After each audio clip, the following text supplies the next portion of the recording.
Hello नमस्कार, मैं चंदन त्रिपाठी आप सभी का आपके अपनी यूट्यूब चैनल बैंकर्स हब पे स्वागत करता हूं। कल से ही मेरे पास बहुत सारे बच्चों का मैसेज आना शुरू हुआ कि सर मेरा इतना अटेम्प्ट हुआ है। कुछ बच्चों ऐसे भी थे जो काफ़ी खुशी में मतलब अटेम्प्ट में आया कि सर मैंने तो इतना 60+ अटेम्प्ट किया। तो सभी बच्चों की बात करेंगे आज के इस वीडियो में हम लोग। तो देखो, सबसे पहले उन बच्चों के साथ मैं खड़ा होना चाहता हूँ कि जिन बच्चों के अटेम्प्ट कम है। पहली बात, 45 टू 60 के बीच में आप लोगों का अटेम्प्ट है। जो मैं देख पा रहा हूं, जितने बच्चों ने मुझे मैसेज किए हैं उन सभी बच्चों में से यही था कि 45 टू 55 का अटेम्प्ट है आप सभी का। तो पहली बात, आप लोग बिल्कुल टेंशन मत लीजिए। डेफिनेटली पेपर मॉडरेट लेवल में चल रहा था, ठीक है। कहीं सी शिफ्ट में रीजनिंग मॉडरेट में था तो कहीं पे आपका क्वांट मॉडरेट में चल रहा था। तो पेपर टफ आ रहा है, इसमें कहीं से दिक्कत नहीं है। तीनों सेशन की अगर क्वांट उसकी बात, चारों सेशन की अगर हम लोग बात कर लेते हैं कि इसकी क्वांट की, तो चारों सेशन में क्वांट बिल्कुल मॉडरेट लेवल का था इसमें डेफिनेटली।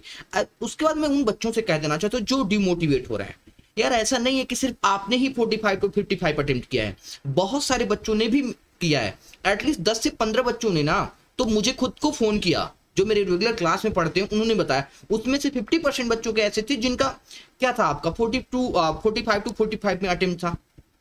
तो आप लोग परेशान मत होइए। और डेफिनेटली ऐसा नहीं था कि वो बच्चे लो में थे, वो बच्चे एक टॉप लेवल में चल रहे थे, उसके बाद भी उनका अटेम्प्ट ऐसा हुआ। इसका मतलब कि पेपर क्या था, मॉडरेट लेवल में था।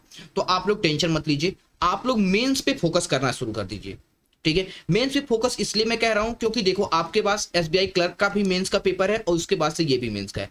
लगभग लगभग पेपर का लेवल जो रहेगा वो लगभग लगभग पॉइंट से अगर बात कर लें तो लगभग सेम रहता है, ठीक है। कुछ चीजों को अलग किया जाएगा तो अलग बात है, नहीं तो कुछ मामले में तो चीजें सेम रहेंगी। तो आपको इन दोनों पेपर को पैरेलल स्पेस में अच्छे तरीके से प्रिपरेशन करते हुए आगे बढ़ना है। डन, ये बात हो गई। उसके बाद से देख लो, अब जो बच्चे ऑफिसर स्किल वाले हैं उनके लिए मैं कह देना चाहता हूं कि सभी लोगों के लिए, ठीक है, कि करंट अफेयर को पढ़ना स्टार्ट कर दीजिए आज से ही। करंट अफेयर पढ़ना कब है आपको ये बता दूं मैं, कि जैसे आपने रीजनिंग पढ़ा, क्वांट पढ़ा, इंग्लिश पढ़ा, अब ये हुआ कि दिमाग थोड़ा सा डिस्टर्ब हो गया, ठीक है। अब आपको कुछ चेंज करने का मन कर रहा है तो उस टाइम आप करंट अफेयर पढ़ लीजिए। इंटरव्यू वाले बच्चों के लिए भी कहूंगा कि उस टाइम कुछ इंटरव्यू वाली चीजें पढ़ लीजिए। जैसे ये होता है ना कि एक ही चीज को पढ़ते पढ़ते आदमी बोर हो जाता है, लेकिन जब दूसरी चीजों पे आप मन लगाओगे तो वहां पे आप बेहतर कर पाओगे। समझ में आई बातें? तो उम्मीद करते हैं जितनी बातें मैंने आपको समझाई ये सारी बातें आप सभी को क्लियर होंगी, ठीक है। और डेफिनेटली आप बेहतर करेंगे आने वाले सभी एग्जामों में। तो आज के इस वीडियो में बस इतना ही, तब तक के लिए अपना ख्याल रखें। Bye bye, take care.